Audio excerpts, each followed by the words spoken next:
السلام علیکم ورحمۃ اللہ وبرکاتہ۔ ناظرین، آپ دیکھ رہے ہیں پروگرام جادو جنات اور میرے ساتھ موجود ہیں روحانی معالج حافظ عرفان محمدی صاحب۔ آج ہم ان سے یہ سوال کریں گے کہ کیا جادو نسل در نسل آگے منتقل ہو سکتا ہے، یعنی کہ پہلے والدین کو ہے، آگے کیا بیٹوں میں بیٹیوں میں یہ جا سکتا ہے؟ اس حوالے سے آج آپ روشنی کریں۔ بسم اللہ الرحمن الرحیم۔ دیکھیں کہ جادو کی بعض شکلیں، بعض صورتیں ایسی ہیں کہ اگر ان کا علاج بر وقت نہ کیا جائے تو یہ نسل در نسل بھی چلتا ہے، اور اس کی نحوست یہ ہوتی ہے کہ پھر اس کی نحوست کاروبار میں بھی ہوتی ہے۔ بعض لوگ کہتے ہیں کہ ہمارے کاروبار نہیں چل رہے، اور اسی طرح بچیوں کی شادی کرنا اور گھر کے مختلف مسائل جو اس کی نحوست ہوتی ہے۔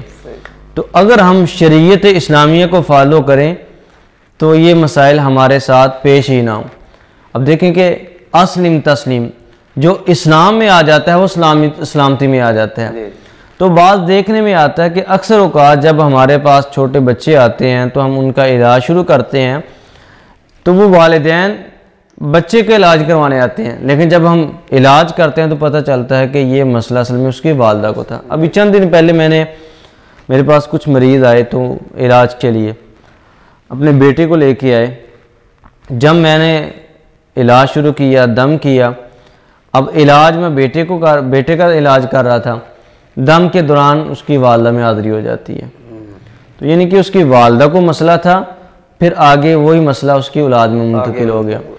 تو اللہ کے رسول صلی اللہ علیہ وسلم نے جو ہماری اس حوالے سے رہنمائی فرمائی ہے کہ جب شادی ہوتی ہے اس وقت، اب یہ وہ مسائل ہیں جو اللہ کے رسول صلی اللہ علیہ وسلم نے ہمیں بتائے ہیں صلی اللہ علیہ وسلم۔ آپ نے فرمایا کہ جب کوئی شخص پہلی رات کو اپنی بیوی کے پیشانی کے بال پکڑ کے دعا پڑھتا ہے، وہ دعا اللہ کے رسول صلی اللہ علیہ وسلم نے ہمیں سکھائی، فرمایا کہ یہ دعا پڑھتا ہے، اس دعا کی برکت سے اگر اس مرد میں کوئی مسائل ہیں جادو یا جنات کے یا سیب کے یا اس عورت میں مسائل ہیں تو اس دعا کی برکت سے وہ مسائل ختم ہو جائیں گے۔ اور اسی طرح آپ نے فرمایا کہ جب تم اپنی وائف کے ساتھ خلوت اختیار کرو تو دعا پڑھ لیا کرو، بسم اللہ اللہم جنبنا الشیطان وجنب الشیطان ما رزقتنا۔ یہ دعا پڑھنے کی برکت فرمایا کہ جو اللہ تعالیٰ تمہیں اولاد سے نوازے گا، جو اولاد اللہ دے گا، اس اولاد کو اللہ تعالیٰ شیطان کے شر سے محفوظ رکھے گا۔ جو بھی بچہ پیدا ہوتا ہے تو اس بچے کو اس وقت شیطان ٹھوکر لگاتا ہے۔ اگر والدین نے یہ دعا پڑھی ہوگی تو شیطان کی ٹھوکر سے وہ بچہ محفوظ رہے گا۔ اور اسی طرح یہ تو وہ حفاظتی کام ہے جو والدین کو کرنے چاہیے، اللہ کے رسول صلی اللہ علیہ وسلم نے ہمیں بتائے۔ اور اسی طرح بچوں کو دعائیں سکھانی چاہیے۔ اگر والدین ان چیزوں کا خیال رکھیں، دعاؤں کا اہتمام کریں اور اسی طرح بچوں کو ہم دعائیں سکھائیں تو یہ جادو نسل در نسل نہیں چلے گا۔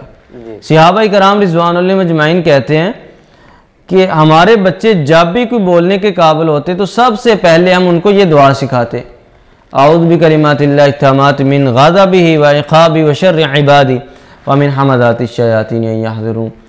تو اس لیے آج ہمیں چاہیے کہ ہم اپنے بچوں کو یہ دعا سکھائیں اور خود والدین بھی ان دعاؤں کا اہتمام کریں، تو اس کا فائدہ یہ ہوگا کہ یہ جو جادو ہے نسل در نسل یہ نہیں چلے گا۔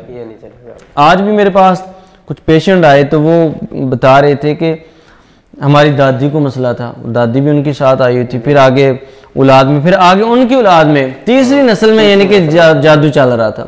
تو اس لیے اگر ہم شریعت کو فالو کریں تو انشاءاللہ یہ مسائل ہمارے ساتھ پیش نہیں ہوں گے۔ جی تو ناظرین، انشاءاللہ اگلے ایک سوال سے ملیں گے پھر اگلی ملاقات میں۔